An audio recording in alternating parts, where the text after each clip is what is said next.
October 5th, UI professor and city council member John Van de Zee watches years of effort to form a municipally owned power plant and system for Iowa City stripped from underneath him. Van de Zee and the Municipal Ownership League, at first unsuccessful with the city council in putting the issue on the ballot, helped pass a referendum earlier in the year, establishing public power. The local electric company fought tooth and nail, making scurrilous charges against the Municipal Ownership League. Council voted on October 5th to turn down federal funding to get the system off the ground, effectively killing the public power movement. 2003? No, that was 1934 in Iowa City. Welcome to today's show of Iowa City's Other News. My name is Stephen Canner. I'm your host for today's show. We're taping this on December 19th, 2003 in the PATV headquarters at Lafayette and Dubuque. The title of our show today is Powered Up, Municipal Electric in Iowa City. And I'm here with my guest today, Professor John Solo, Associate Professor of Economics at the University of Iowa. Welcome to our show today. Thanks, Stephen. Is it okay if I call you John? That's fine. Thank you. We're going to be looking at the issue of municipal power, whether it's right for Iowa City or not, some of the history of what's gone into it, and what the future might hold. We have a couple of tape segments today. One talk with the director of the Ames Electric System, which is a municipal system, Merlin Hove. And we're also going to be talking with Lorena Leftisky, an Iowa City resident who was a former employee of Mid-American's predecessor, Iowa, Illinois. So first, let's explain some of the basics, if you could help me do that, perhaps. I'll do my best. All right, and we'll work through this together. How does an electric company operate today in the general field? What's the economics of it? What rights do they have? What responsibilities do they have? Well, I'm not sure that there's a one-size-fits-all answer to that question, but utilities own power plants, that is the actual plants that generate electricity by burning coal or natural gas or oil or in some states hydroelectric, in some places nuclear power and so forth. That power then has to be transmitted in bulk, what's called transmission, and that takes place over very large power lines, and some companies own that as well. And then that power then has to be distributed to the users, the residences and the businesses and the factories and so forth, in the town where the electricity is ultimately going to be used. That's called distribution, and some utilities are in that business as well. Different utilities are in different parts of these businesses to different degrees. Now, in Iowa City, we're serviced by Mid-American. That's correct. And under state law, they're required to provide service, and we're required to allow them in to provide that. Is that correct? Right. Generally, unlike many other markets, at least at the retail level, at the distribution level, and traditionally this has been true at the transmission and generation levels as well, we don't rely on competition. Usually there's just been one electric utility for each region, for each area, but they're not free to charge whatever price they want. Their prices are typically regulated, have been typically regulated by state authority. In Iowa, it's the Iowa Public Utilities Board. In other states, it has different names, but it's the same basic idea. And so the regulatory authority determines the price, and it acts in the place of a competitive marketplace. We, the consumer, would be represented in that regulatory proceeding by, in our state, it's the Office of the Attorney General, and then the power company would then represent itself. And so prices are set by government rather than the workings of the marketplace. Part of what comes with that regulation is that the utility is then required to provide service to everyone who pays the price, who's willing to be a customer, and the price that they charge is determined by that process. And what they're selling are kilowatts. We should explain that. That's 1,000 watts. It's a measurement of electricity. Actually, you shouldn't get into the technical details with me too much, but what we purchase is kilowatt hours. So a kilowatt is a measure of the strength of the charge, I guess you might say. And then if you leave a light on for an hour, a 60-watt light on for an hour, it uses 60 watt hours. A kilowatt hour is 1,000 watt hours, and then we go from there. And so yeah, that's what we're purchasing kilowatt hours of electricity. That's right. And so the kilowatt is just an instantaneous Right. measurement, and, Right. and you take it to hours, and that's over a Exactly. length of time or Exactly. months. And just to give some context to it, Iowa, which is provided by Iowa City, which is provided by Mid-American, needs 140,000 kilowatts. Okay. Kilowatt as capacity. That's the yeah. capacity that they need to be able to provide at any moment. Or Well, I'll take your word for the exact number. I don't know what the exact approximately number is. 140,000. Okay. Yeah. You should recognize that the amount of power that we use varies from time over the course of the day and also over the course of the year. So typically in a place like Iowa City, say at 6 o'clock when people come home and turn on their lights, their television sets, their stoves, their dishwashers and so forth, the demand for electricity rises.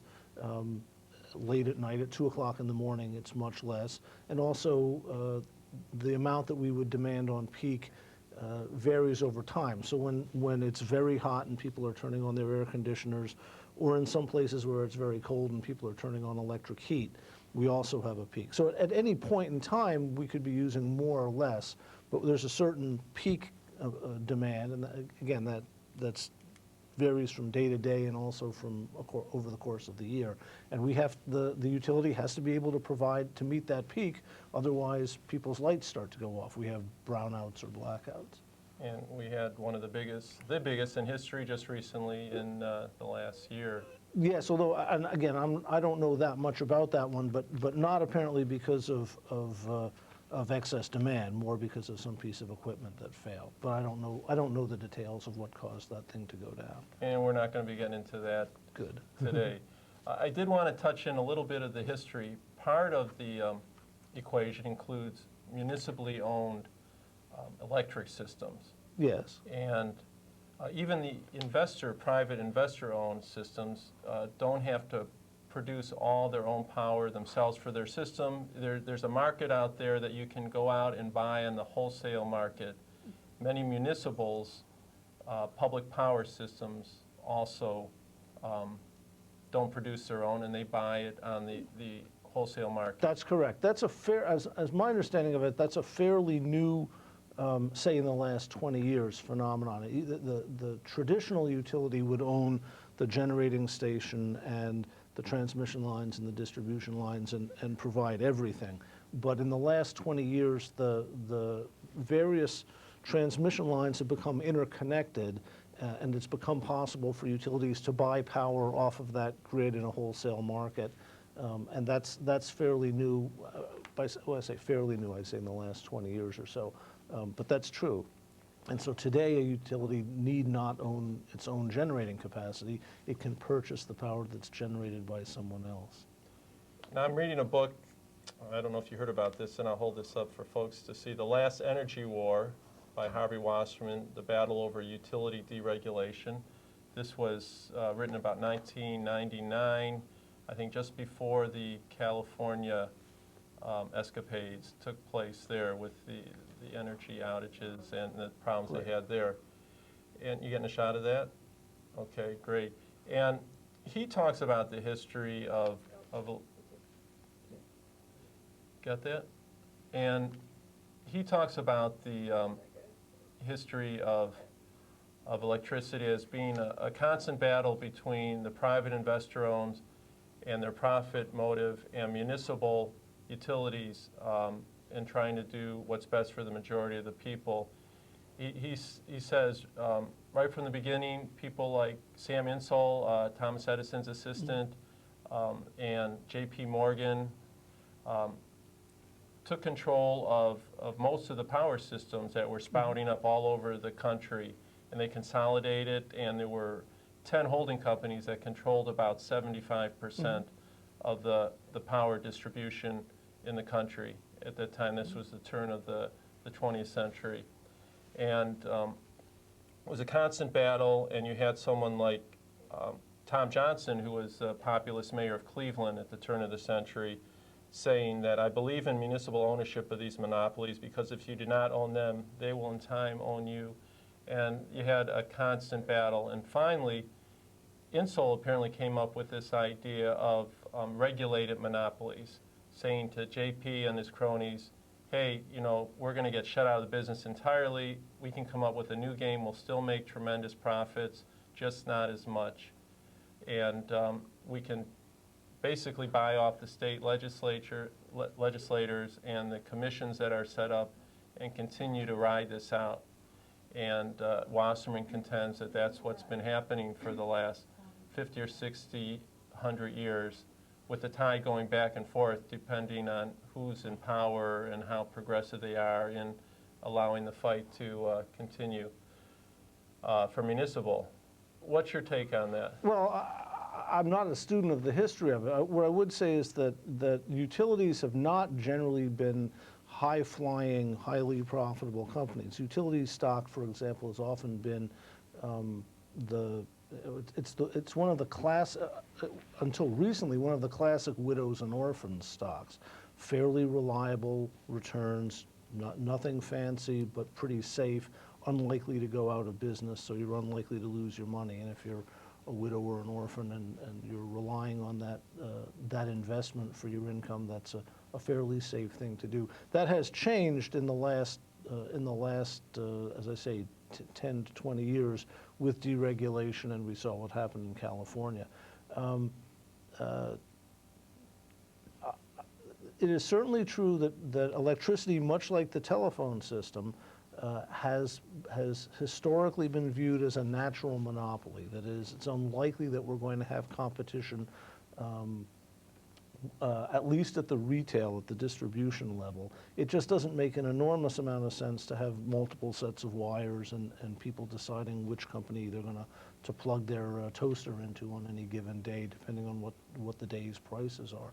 And so the traditional view has always been that ultimately there would only be one utility, just like there would only be one telephone company serving a town. There would only be one utility, electric utility serving a town, but recognizing that with that monopoly position came the potential for monopoly pricing. The state has imposed price regulation on them. That it's still one of the regulated, at least at the retail level, one of the regulated industries, and telephone is really one of the only other ones. You know, I think I bet if you asked the members of the Iowa Public Utilities Board, they would feel that their job is to balance the needs of the utility, which has costs to cover, including a profit to make. If they don't earn a return on their investment, people won't invest in their company, against the needs of the consumers who want low rates and universal service and high quality service and so forth. We, the consumers, get represented, as I say, by the Office of Consumer Affairs of the Attorney General's office, and the utility represents itself, and we have a quasi-legal, it's not exactly a court proceeding, but a quasi-type court proceeding that balances those interests. I think that's one of the key words, balance. I mean, consumer councils have sprung up throughout most of the country, supposedly representing consumers in the state, but what chance do they have, their resources versus what it's turned out to be mega corporations that operate across all boundaries. Mid-American is an international operation. They're owned by one of the wealthiest, they're controlled by a holding company that's owned by one of the wealthiest people in the world, Warren Buffett, and they have resources beyond control. And how can the consumer advocate compete against that? Well, The consumer advocate is a representative, the consumer advocate's office is a representative of the state of Iowa. So what they bring on their side is the power of the state government to protect its people. And we have to, I think, generally speaking, hope that they represent us well, but they have a certain amount of power as well. And that leads to the question, why not just sidestep that and encourage people to, and cities to form their own municipal electric systems? And I want to let folks know how, one of the ways we came upon you, there was a report put out by the Iowa Utility Association, and I'll hold this one up also. Maybe you can comment on that. And this was in response to a feasibility study that Iowa City participated in with 18 other entities to see what some of the initial costs might be for a municipal effort. And then in response, the Iowa Utility Association hired an engineering firm to review that study. And you were, I assume, hired by the Iowa Utility Association to look over that report. Right. So you've got a little bit out of order. The Iowa Utility Association's report was not actually after the feasibility study, it was before the feasibility study. So the purpose of the Iowa Utilities Association's, actually the engineering consulting firm that did the work for them, was to raise issues that somebody who was doing a feasibility study ought to take into account. So this was all written before the feasibility study had been completed. It was underway, and Bob Latham, Bob Latham is actually a graduate of has a PhD from the University of Iowa, from my department, although before I arrived. He was in the process of doing his work when this was put out. So the Iowa Utilities Association doesn't, at least this report doesn't have an answer to whether municipalization is a good thing or not. It simply raises questions. It says, here's how the process is likely to work. Here are things that you ought to think about, a city ought to think about when it looks at one of these feasibility studies to see if things have been done well or not, questions that need to be answered before you proceed. I and one of my colleagues, Professor Tom Pogue, well, we were hired by the Iowa Utilities Association to review that report that raises issues and to make sure that there was nothing particularly wrong about that, which is what we did. I want to talk some more about this in just a couple minutes, in a few minutes, but at this time I want to go to a tape. We have an audio interview that was done a couple weeks ago with Merlin Hove. He's the director of the Ames Electric Division in Ames, Iowa, which has the largest population-wise municipal electric system in the state. There's 137 municipal electric systems, and we're going to watch some video from a promo tape that they made a few years back. So why don't we roll that tape, and we'll listen to that. It's about 8 minutes, and then we'll come back and talk a little bit more about the report. Sure. Thank you. Again, you said that Ames has been a municipal electric system for about 100 years? Yeah, we started in 1896, so it's been an ongoing thing for a lot of years. And what is the energy demand in Ames? In Ames is about 108. That occurs during very warm weather. 108? 118 megawatts. 118 megawatts. You produce all your own electricity, or do you buy any on the open market? Yeah, we buy some on the open market. In years past, we've bought up to 30% on the open market, and then it's been gradually dwindling down. When you say open market, I'm calling it spot market. We call it in the trade. This last year, I think we were down more in the like 10%. Have you had problems purchasing that power on the spot market? Yeah, sometimes there's been some transmission constraints during high use times mostly that have made it a little harder to buy on the spot market.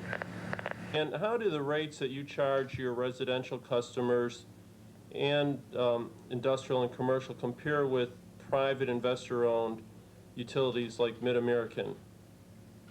Yeah, we have investor utility Mid-America in our region here immediately to our south, and then we have Alliant Energy investor-owned utility also in the region to the north. Our rates for residential customers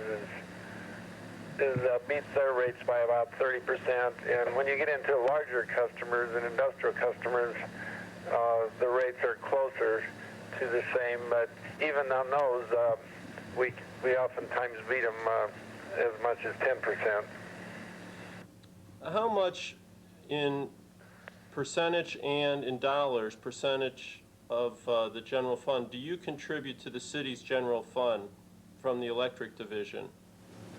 Yeah, we'll annually? Contribute $1.2 million a year to the general fund. And that represents, between around 6% of our gross revenues here in the electric department. I'm not sure what amount that converts to as far as the general fund needs. I just don't have those numbers in my hands right now. Do you contribute at all to the county or the local school system because of supposed lost tax dollars from not having a private investor-owned utility paying taxes to those entities? No, our in lieu of tax goes entirely to the general fund at the city. That's it. Do you make other contributions to the city, in-kind contributions or any other type of contributions besides your cash payments? We make economic development cash contribution that amounts to, as I recall, I can't remember the exact number. It was like $100,000. What's your average actual rate that you charge residential customers, the average rate per kilowatt hour? Well, for which class? For residential? For residential, it would be about 7.2 cents per kilowatt hour. And that's about 30% less than a company like Mid-American would charge. According to the last time we did, was in this area was running 8.8 cents. Do you have a unionized work division? Yes, our workers at the power plant and our outside crews are union. What union is that? We have two unions. We have the IBEW for our outside crews and the International Union of Operating Engineers, AFL, at the power plant. And how do their wages compare with union workers in private utilities? Yeah, about the same. About the same, including the same benefits? And maybe, I think our benefits are more, but our retirement benefits are more, but our hourly rates are about the same. Okay, and then people have asked questions in Iowa City. How would you handle the large student influx in August and September and their exit in May and throughout the summer? How do you folks handle that in Ames? Yeah, we handle it with our regular staff. Sometimes they'll work extra hours during a period of a few weeks during that influx and going out. We've made it easier to have that happen with some internet-based technology for signing up for service, but it isn't a really big problem. Okay, and then the last question, Merlin, deals with how you handle emergencies. There's concern about how a municipal would handle emergencies such as the big windstorm, I believe it was in '98 in Iowa City. Have you had a big emergency in recent memory, and how did you folks deal with it? Yeah, we deal with it with our own crews here. We had a mile of line just leveled in a central part of town with high winds, and we had service restored really in a couple of days. Whenever we have something, we'll call for outside help. Other municipals are available to come and help us. Ever contract out for? And we almost, something like that we'll contract out, and we've been very successful doing that. We employ contractors. About hardly a year goes by that we haven't had a major contractor in, doing some helping our crews do work in line. So yeah, we'll have an outside contractor or so come in and help on storm damage, and that's the same thing that the private companies do as well. They'll hire outside contractors when they have really bad things happen, and we're just like them. We'll hire them as well. Merlin, any final thoughts on working for a municipal electric system? Well, yeah, I really love it because municipals are all different, and so it's good for you to kind of find out things about what other municipals are doing. What we do here in Ames really fits nicely with providing what the community wants. Provides a dependable service, reasonable prices. They listen. Our customers feel like they can be heard, and our people take it serious for long-range planning. So we're doing some of those things right now, and it's kind of nice. If planning isn't done, you can do planning closer to home better than you can have someone in Des Moines tell you how to plan. That's my point, and I've always believed in local control.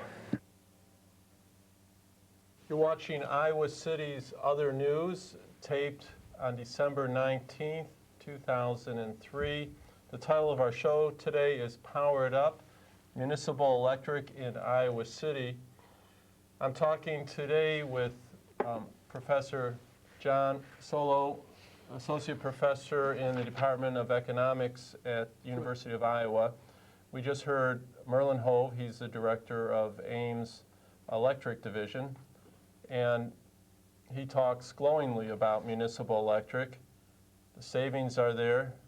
Why isn't everybody doing municipal electric? Well, I'm not sure why everyone isn't doing municipal electric. I imagine part of it is that plenty of people are satisfied with the power that they're getting and the prices that they're paying to their public regulated utility. I think you have to be cautious. I have no doubt that Mr. Hove is quite happy with his job and with the way his company is going. But the really important question is that going to translate over to Iowa City? Should Iowa City choose to go the municipal route? Recognize one of the things that he pointed out is that they've been doing this since, I think he said 1909 or something like that. They've been in this business for nearly 100 years and have built up, I imagine, from a fairly small scale to where they are today. Iowa City is proposing to do something quite different. We'll be at the very beginning stages of providing municipal power, and we have a city of roughly 60,000 people to serve right off the get-go. I think we have to be cautious about simply looking at Ames or Muscatine and saying, well, this is what happens there. It'll be exactly the same. It'll be exactly the same here. Our situations might be quite different. Let me point out one example. Mr. Hove said that they buy on the spot market, on the wholesale market, somewhere between 10 and 30% of their power. And that's because Ames actually owns a coal-fired power plant, or has partial ownership of a coal-fired power plant of their own. I believe the same thing is true about Muscatine, that they own their own coal-fired power plant. Iowa City doesn't own a coal-fired power plant, so we would be relying much more, in fact, I think 100% on purchasing power from others. Exactly what that difference is going to be, how that's going to impact, I don't know, but Iowa City ought to think about that before they simply say Ames has prices that are 30% lower, we could be just like that. We aren't just like that. That's one of the points you bring up in the study in regards to the power purchase, that might be a problem in reacting to the report. Well, And you agreed with that, just as you stated here.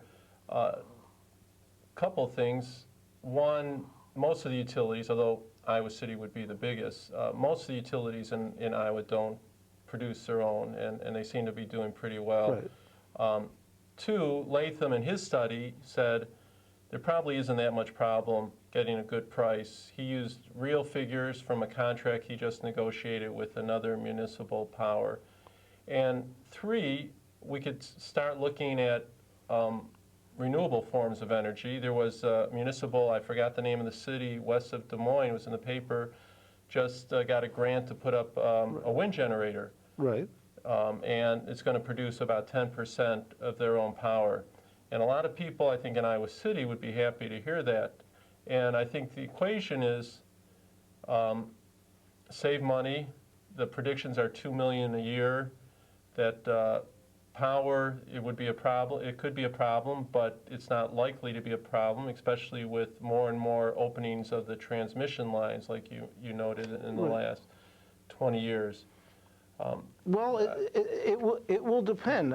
By the way, I want to make it clear that while Tom Pogue and I were willing to review the study that the Iowa Utilities Association commissioned, we are not, and I am not currently or in the foreseeable future, being paid by the electric utility or Mid-American. We're equal opportunity analysts. If somebody wants to pay us to look at some other study, we're more than happy to do that as well. What's your going rate for this kind of thing? You don't want to know. Sure, I do. No, well, it would be impolite of me to say. But suffice it to say that 2 PhDs are pretty expensive. The opportunity cost of my time is pretty high. But the point I was trying to make is that I think the right way to think about this is I'm all in favor of municipalization if the result of that is that citizens of Iowa City can buy their electricity more cheaply. And I include, by the way, not just residential buyers, but also business buyers and also industrial buyers. We don't have a lot of heavy industry in Iowa City, but we have some.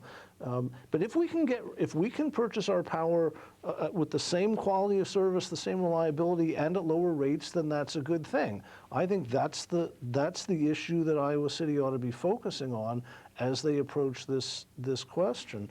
All I want to suggest is that it's quite uncertain what that future would be, and before we go off into that direction, we ought to think really carefully about what we can expect. You point out that there are lots of mainly small utilities, municipal utilities in Iowa.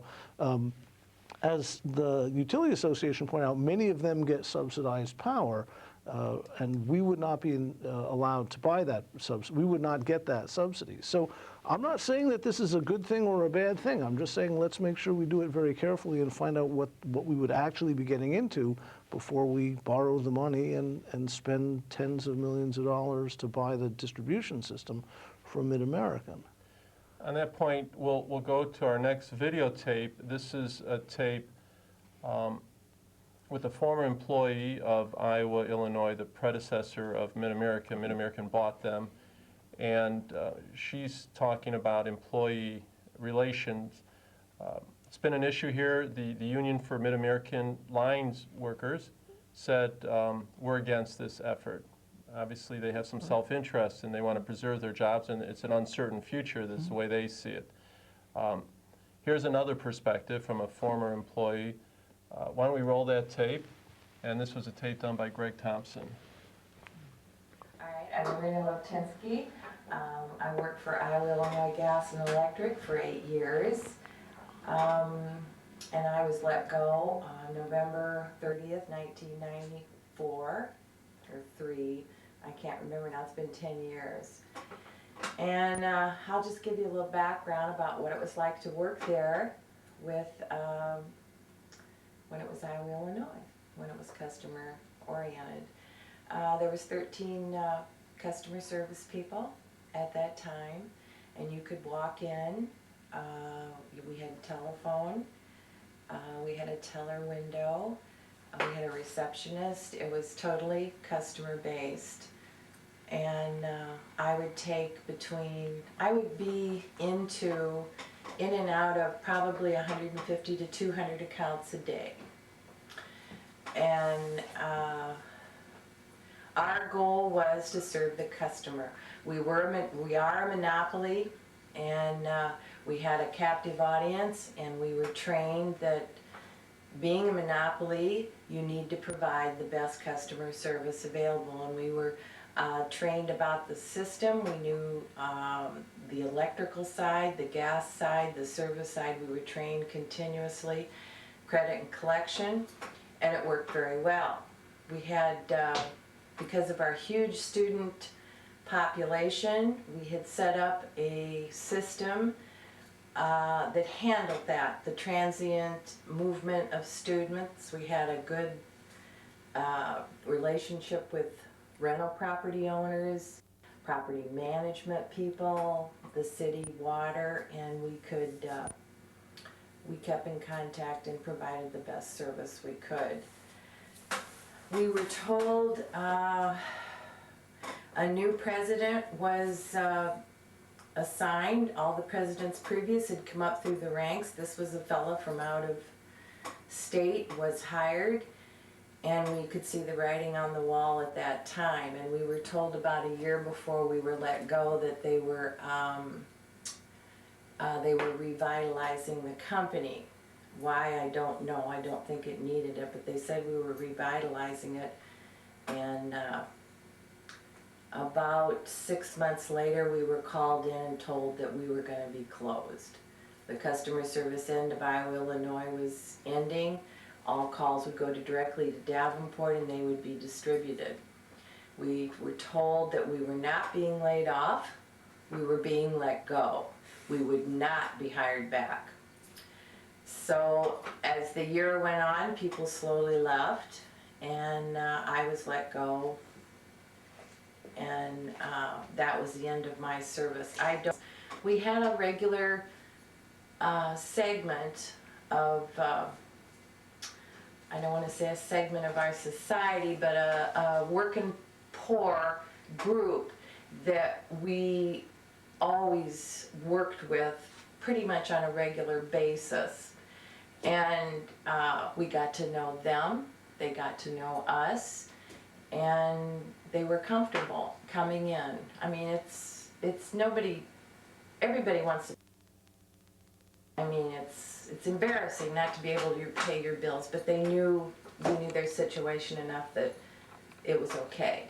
It would work out. We would work it out and get it caught up and do whatever. So one of the customer service reps who had the opportunity to transfer to the Davenport office to the call center, and she did. And she quit after, I think it was 6 to 8 months. It might have been a year. And she said it was absolutely horrible. They were in little teeny cubicles. You had no customer contact. You were timed. Your calls were timed. You were monitored all the time on to take as many calls as possible. She said there was very little customer service at all because you didn't have the opportunity to, you couldn't talk to the people. You didn't have the time to do it. You were there strictly just to distribute all these calls out. And they were from everywhere. Tumwa, Cedar Rapids, Davenport, Fort Dodge. All these places were served by Iowa, Illinois, which was Mid-America at this time. And so she had to answer all these questions from places she didn't know. And she was very uncomfortable doing it. And she quit. Mm-hmm. But there's never been anyone hired back from that I know of. No, I know there's been none of them hired back. We were all, when I was there 8 years, and the average number of years was 12 people that worked there. There were people that had been there 25, 30 years. It was a good place to work. It was a good wage. They had a good retirement. It was good health benefits. And it was a satisfying job. And so very few people left once they came. Some did, but very few. And it really devastated the people that had been there for 20 to 25. They had planned on retiring. They were working toward that goal, and that was over. Absolutely no one. They told us that, of course, with our skills, we could find jobs. Minimum wage, everyone wanted your skills, but they wanted to pay you minimum wage, or at the most $7. So everyone suffered financially terrible, just horribly. Your retirement was gone, your income was gone, and there was no recourse. So you kept your retirement benefits, but you would never work anywhere again where you could, and you could roll it over, you could keep it with them, but you would never again be able to contribute or get a match. Iowa, Illinois had an excellent match for the employee contribution. I have never, and I've worked 6 or 7 places in the 10 years that I've been gone, I have never ever even come close to that. I've never found a living wage in private industry outside of the utility company, and I've worked in 4 or 5 of them. So it ruined a lot of lives. I was very unhappy about it. I still am unhappy. I don't think they have good customer service. I don't think that they have our best interests in mind. I haven't had to use them. I pay my bills, so I don't know. I've used them in a power outage and not gotten good service. We were called in because we were local. If we had a big power outage, customer service reps that were closest were called in. We all came in and we all took the calls, and because we knew the area, we knew Iowa City, you could dispatch it out to your gas or electric or whoever needed it, and we were there. People knew we were there and they knew who we were. And I think it made them feel better. But I don't know how people feel today about it. I don't talk to anybody about it because it just makes me mad. Yes. I don't think it saved you. I don't think it lowered our rates any either, which was what, it was supposed to be more cost efficient and more better for the customer. I've never seen that. I've never seen it on the bill, and I've never seen it anyplace else. I have met a few of our customers that had problems with their bills. I have met them and they have talked to me about it, and they are not very happy because you just don't have that availability of the people.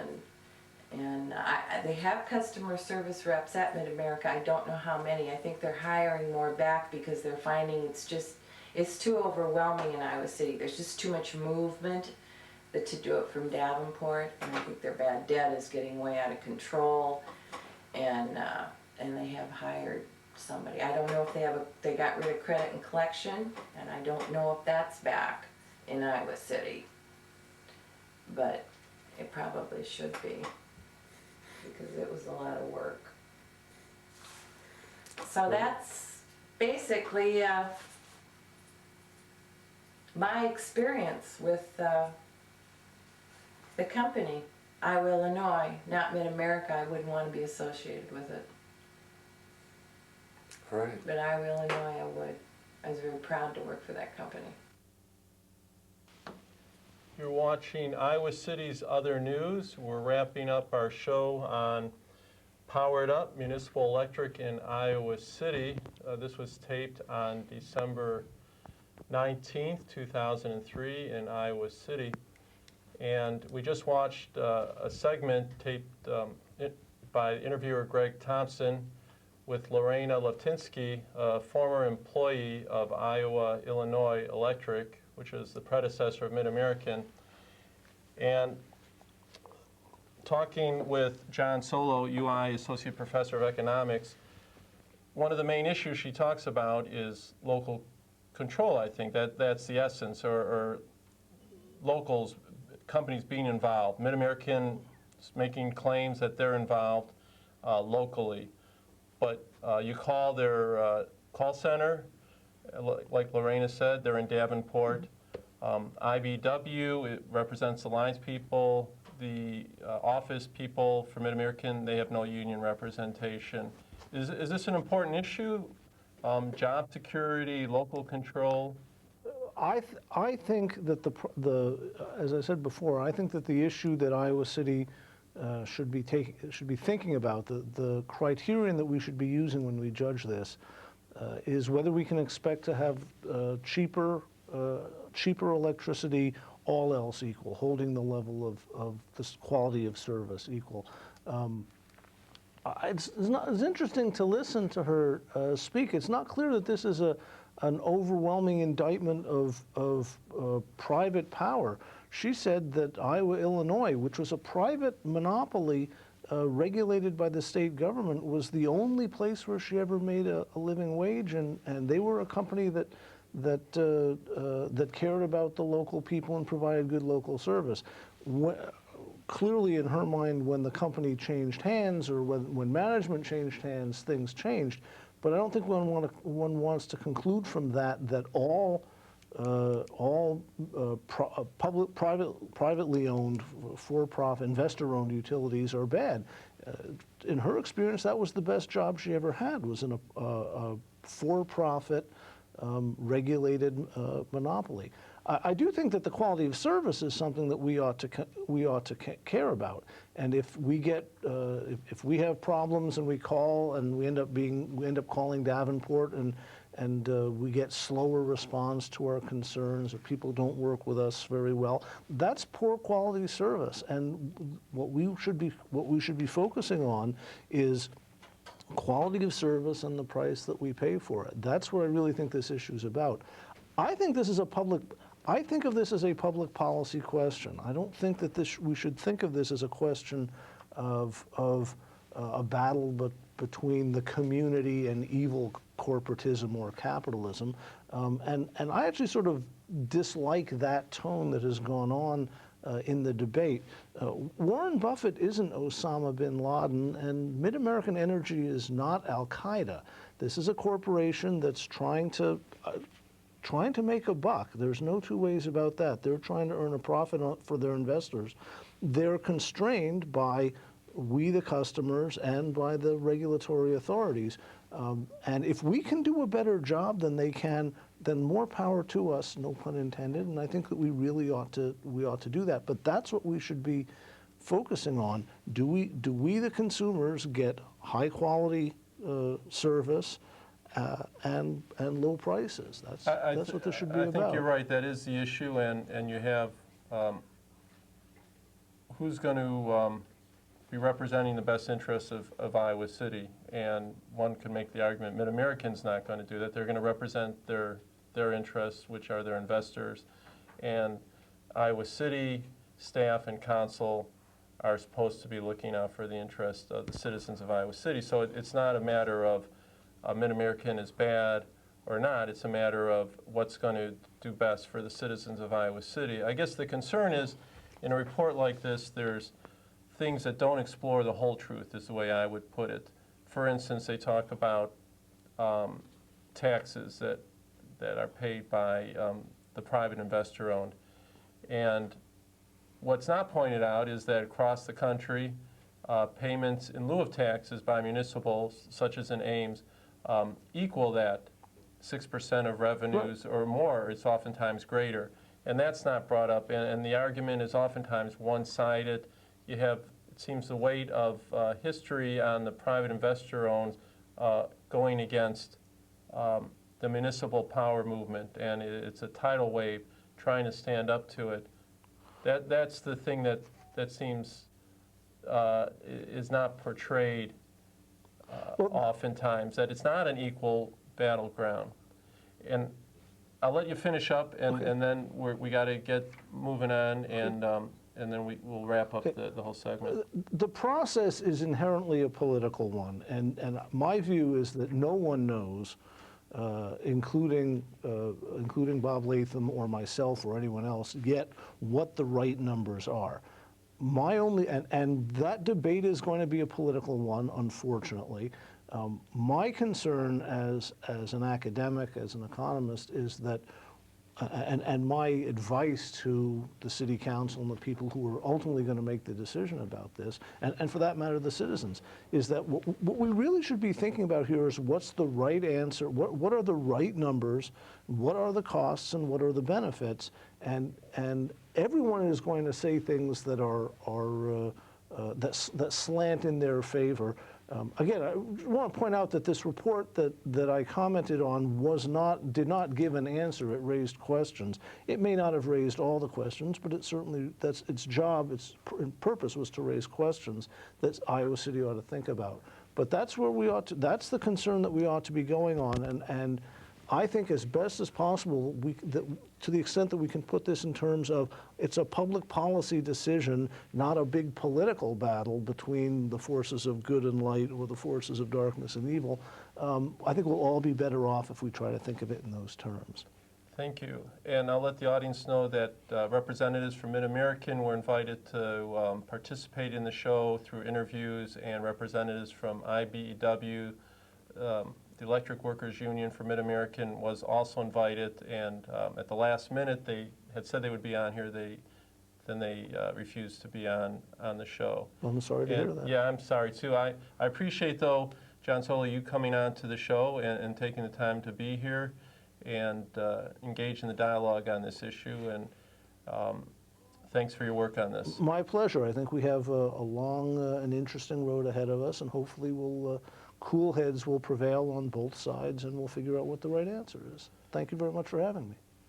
Next, we're going to go to Teresa Seeberger. Sorry about that. Teresa Seeberger, a member of the Iowa City Other News Collective, with this week's Where's the Outrage? Teresa? Thank you. First of all, I'm outraged that podiums are not made for short people.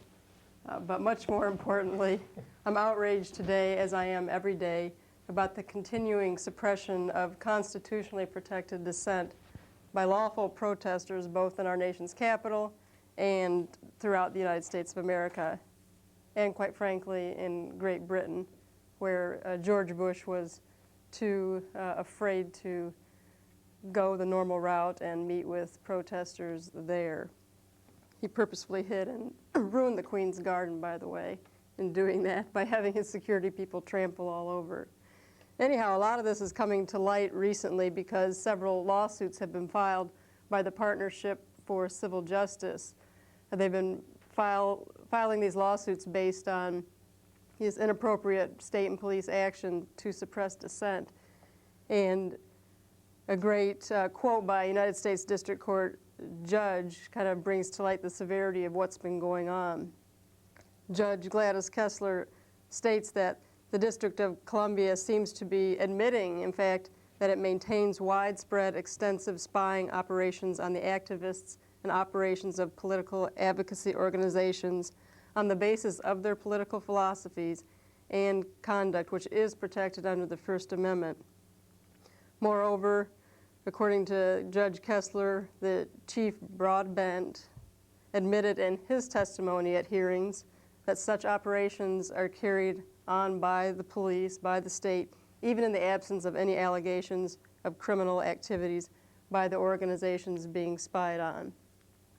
And one of the most interesting lawsuits goes back to the inauguration of George W. Bush, where protesters were actually assaulted by undercover officers to provoke the peaceful protests. And this is becoming a much used system by the Metropolitan Police in Washington, D.C., where they specifically place undercover provocateurs, I guess is what they're called, amongst the protesters who are acting like they're protesters.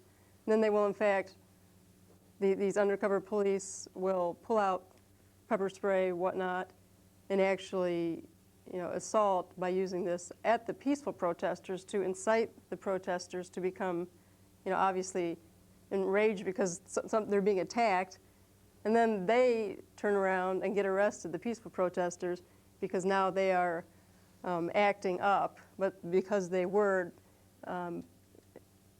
purposefully incited by the police themselves. And according to evidence that's coming out, all of this evidence is supporting these allegations, videotapes, etc.